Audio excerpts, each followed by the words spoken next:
2-4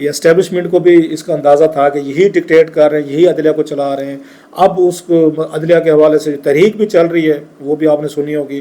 انہوں نے حامد خان صاحب نے کہا ہے کہ جناب کہ عینی ترامیم کے حوالے سے ہم تحریک چلائیں گے. اب سوال ایک اور بھی ہے کہ اعتزاز احسن صاحب نے ایک 2015 میں تقریر کی تھی جس میں انہوں نے بتایا تھا جناب کہ جو ہم نے ججز وہ یہ ریسٹور کروائے تھے افتخار چودھری صاحب والے دور کے, تو ان کو جن وکیلوں نے جو کولیگس ہیں ان کے, انہوں نے اربوں روپے کمائے تھے ان سے, ان ججز سے جن کے نام پہ ان کو بحال کرایا گیا تھا کہ وہ پارٹیاں پکڑتے تھے, ان کے سامنے ججز کے سامنے پیش ہوتے تھے. افتخار چودھری صاحب کی کرسی کے حوالے یہ الفاظ ہیں ان کے کہ کرسی جو ہے نا وہ دکھا کر وہ اس پہ فیسیں لیتے تھے, پیسے لیتے تھے اور پیش ہوتے تھے.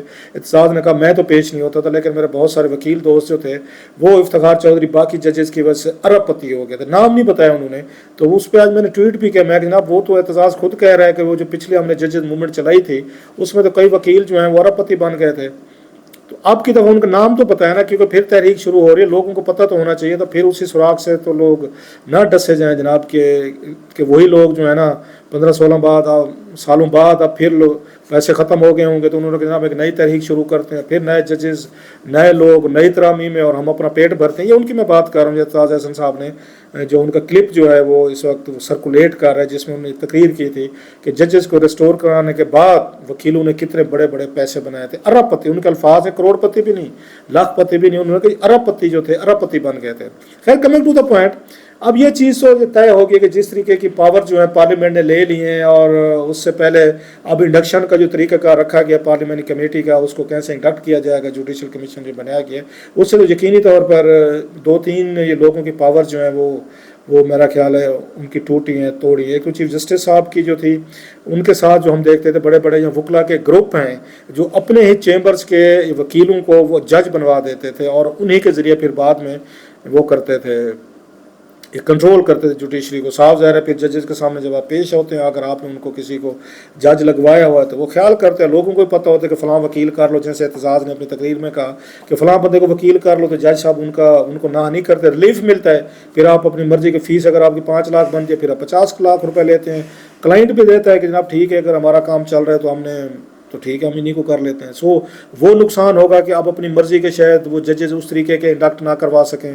پھر حکومت کوشش کرے گی کہ اب یہ پارلیمنٹ سارا ہمارے ہاں سسٹم آ گیا ہے تو ہم اپنی مرضی کے جج کروا لیں. سو مرضی کے ججوں کا کنسیپٹ ادھر بھی تھا ادھر بھی چلے گا. سیاستدان بھی اتنے شریف بھی نہیں ہوتے, بھولے نہیں ہوتے کہ وہ جناب میرٹ پہ ہونے دیں گے جناب ٹھیک ہے قبلیت دیکھ لیجیے. وہ بھی اپنا دیکھیں کہ جناب ہمارے بندے وہاں جوڈیشری میں ہونے چاہیے جو بیٹھ کے کل کو ہمارے مفادات ان چیزوں کو پروٹیکٹ کریں. سو وہ کام رہے گا. وہ اگر یہ مطلب پاورفل گروپ تھے وکیلوں کے, وہ اپنے وکیل یا چیمبر کے وکیل انڈکٹ کرواتے تھے جوڈیشری میں, تو اب سیاستدان کروائیں گے. 2-4 رکھے ہوئے اس میں رکھے جائیں گے کیونکہ میجارٹی تو انہی کے پاس ہونی ہے. حکومت ہمیشہ اپنے پاس رکھے گی. جب اگر ووٹنگ کا ٹائم بھی آئے کہ فلاں جج کو رکھنا یا نہیں رکھنا, جو کینڈیڈیٹس ہوں گے تو حکومت اپنے بندے رکھوائے گی. سو اب آپ دیکھیں گے کچھ عرصے بعد وہاں سے شکایتیں آنا شروع ہو جائیں گی کہ یہ پولیٹیکل بنیادوں پر جج رکھے جاتے ہیں. ایک چیز. دوسرا یہ ہے کہ جناب یہ لاہوری گروپ کیا ہے. لاہور سے یہ کہتے ہیں پچھلے 4 یا 5 چیف جسٹسز جو ہیں وہ لاہور سے ہیں. مثلاً ثاقب نثار صاحب لاہور سے آئے تھے, تصدق حسین جیلانی صاحب لاہور سے آئے تھے, آصف سعید کھوسہ صاحب لاہور سے آئے تھے, جو وہاں سے مطلب ان کے آبائی گاؤں پہ نہ جائیں, جو بیسڈ تھے لاہور میں ان کی بات کر رہا ہوں. پھر عمرتا بندیال صاحب لاہور سے آئے تھے. اگر یہ چیف جسٹس لگا دیا جاتا ہے منصور صاحب کو, یہ لاہور سے ہیں. اب یہ 5 جسٹسز جو ہیں مسلسل بیک ٹو بیک یہ لاہور سے آئے ہیں. قاضی فیضی صاحب ایک وحد ڈپارچر تھی افتخار چودھری صاحب کے بعد, جب میں غلط نہیں, درمیان میں گلزار صاحب بھی آئے تھے, شاید وہ کراچی سے تھے, اگر میں غلط نہیں کہہ رہا, مجھے پورا اس معاملے میں پتہ نہیں, گائیڈ کیجیے گا. گلزار صاحب درمیان میں ایک اس میں آئے تھے کہ جو شاید لاہور سے نہیں تھے, کراچی سے تھے شاید.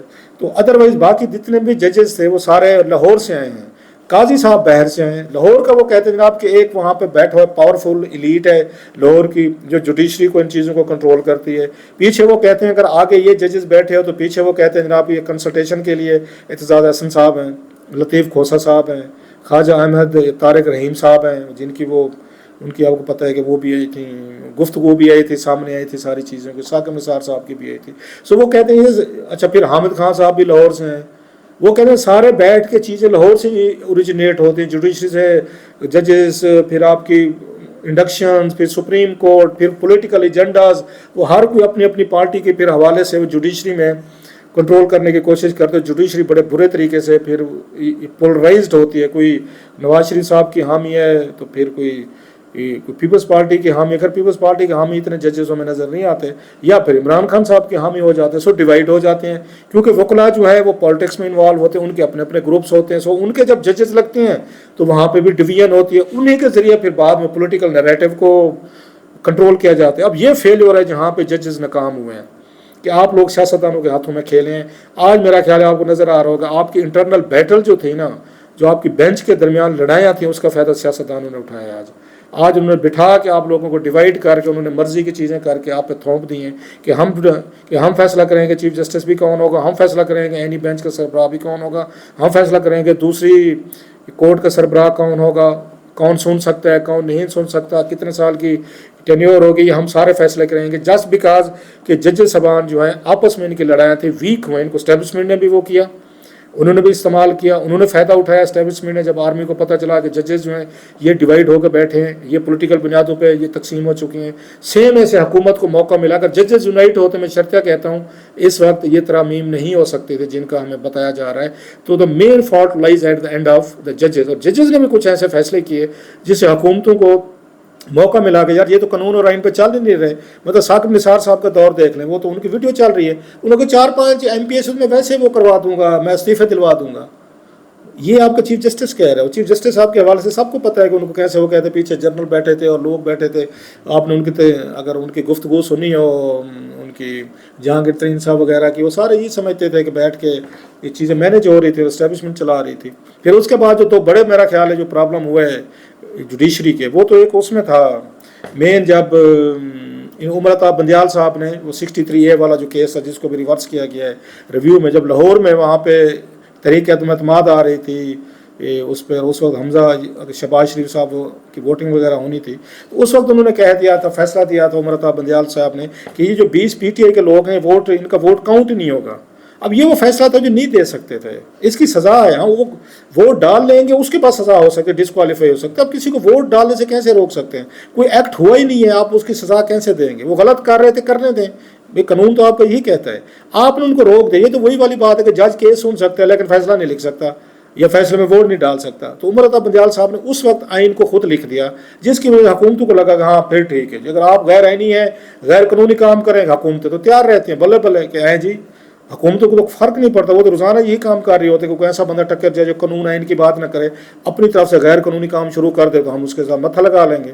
سو عمرتا بندیال صاحب نے وہ فیصلہ کیا جس کی وجہ سے پرابلم ہوا سارا. پھر حکومت نے ان کے فیصلے ماننے سے انکار کر دیا, ہم الیکشن نہیں کرواتے. انہیں پتہ تھا کہ جسٹس صاحب جو ہیں پولیٹیسائز ہو چکے ہیں, لہٰذا پولیٹیکل فیصلے دے رہے ہیں, اور نہیں ہوئے, انہوں نے نہیں الیکشن کروایا. عمرتا بندیال صاحب ان کو کچھ نہیں کر سکے, کوئی توہین عدالت نہیں لگا سکے پرائم منسٹر پہ, کہتے رہے, لگا ہی نہیں. پھر ہم نے جسٹس منصور صاحب کے کیس میں دیکھا, جب 8 ججز کا وہ بینچ بنا, 13 کا بینچ تھا جس میں 8 ججز کا وہ اکثریتی فیصلہ تھا, اس میں بھی حکومت یہ کہتی ہے جناب آپ نے جو ان کو سیٹیں دی ہیں یا کنسیشن دی ہیں, پولیٹیکل پارٹی مانا ہے, بلا بلا الیکشن کمیشن کو سارا فیصلہ غیر قانونی ہے. وہ کہتے ہیں یہ چیزیں قانون میں آئین میں تھی نہیں, انہوں نے مانگی نہیں تھی, آپ نے کیسے ان کو یہ اختیار دے دیا ہے.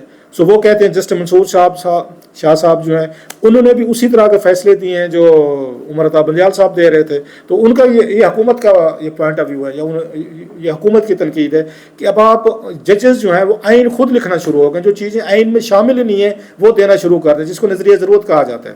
جب ججز نے نظریہ ضرورت پر گئے ہیں تو حکومتیں بھی اتر رہی ہیں. میں نے پہلے کہا آپ کو حکومت خوش ہوتی ہے, صحافت اگر غلط کام کرے, اسٹیبلشمنٹ غلط کام کرے, ججز کریں جو واچ ڈاگ ہیں یہ غیر قانونی غیر آئینی کام ہم شروع کر دیں, امورل کام, حکومت بڑی خوش ہوگی کہ اب یہ کانے ہو گئے, اب ان کے اندر وہ مورل اتھارٹی نہیں رہی, لیگل اتھارٹی نہیں رہی ان کے پاس, یہ ہم سے لڑ سکیں.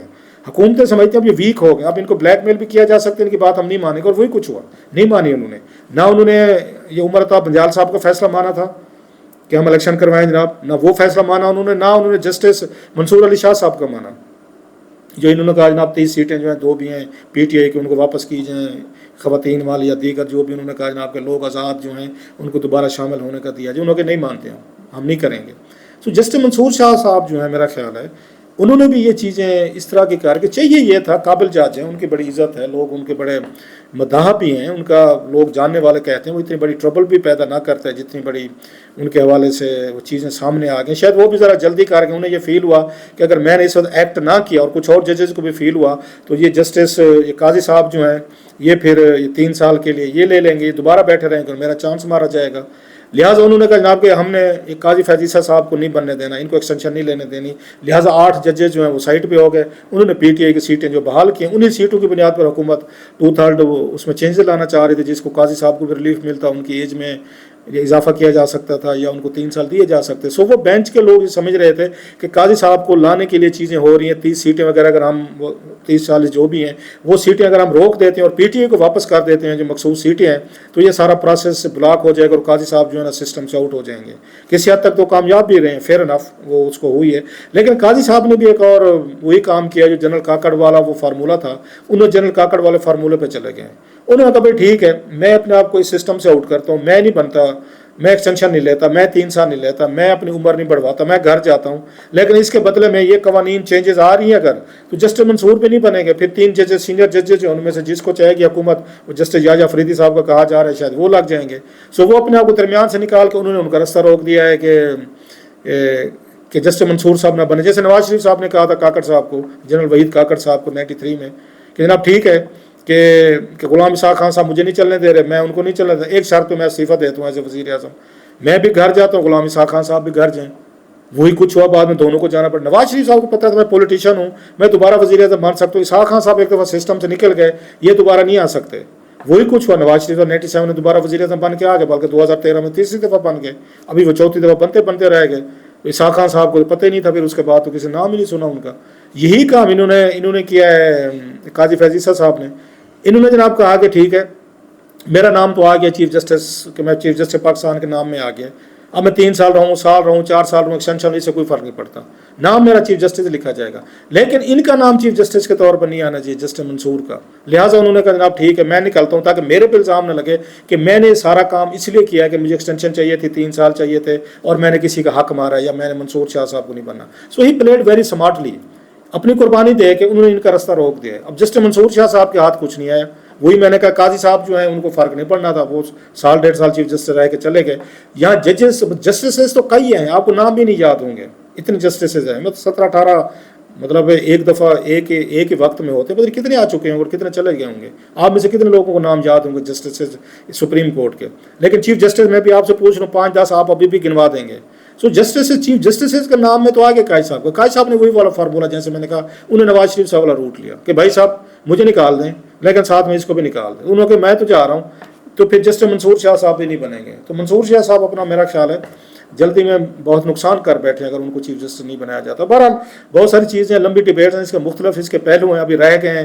مطلب مولانا صاحب کو راضی کس نے کیا، کیسے ہوئے، مولانا صاحب نے اپنی کیا باتیں منوائیں، اندر کھاتے کیا گیم چلتی رہی. یہ بھی بات لمبی ہوگی، نہیں تو میں آپ کو اس پر بھی تھوڑا سا وہ کرتا. تھوڑا ذرا بے ربط سا آج رہا ہے، مجھے خود بھی سمجھ نہیں آ رہی تھی کہاں سے شروع کریں، اتنی ساری انفارمیشن تھی، چیزیں تھیں جو آپ کے ساتھ وہ ڈسکشن کرنی تھی. بہرحال دیکھتے ہیں سر کہ جسٹس منصور علی شاہ صاحب جو ہیں وہ جب بالکل قریب آ گئے تھے چیف جسٹس بننے کے، تو کون سی ایسی جلدی کر بیٹھے 2-3 فیصلے جو ان کو میرا خیال ہے حکومت الرٹ ہو گئی، حکومت ڈر گئی کہ جناب یہ تو ایک اور عمر عطا بندیال صاحب، ایک اور ثاقب نثار صاحب آ رہے ہیں جو ہمارے لیے، یا آصف سعید کھوسہ صاحب آ رہے ہیں، لہذا ہم نے نہیں ہونے دینا. سو اسی پروسیس میں لاٹری لگتا یہ ہے کہ یحییٰ فریدی صاحب کو نکلنے والی ہے. دیکھتے ہیں نکلتی ہے نہیں نکلتی، درمیان میں کچھ اور ہو جاتا ہے. You never know. اس ملک میں تو پتہ ہے ایک لمحے میں کیا سے کیا چیزیں ہو جاتی ہیں.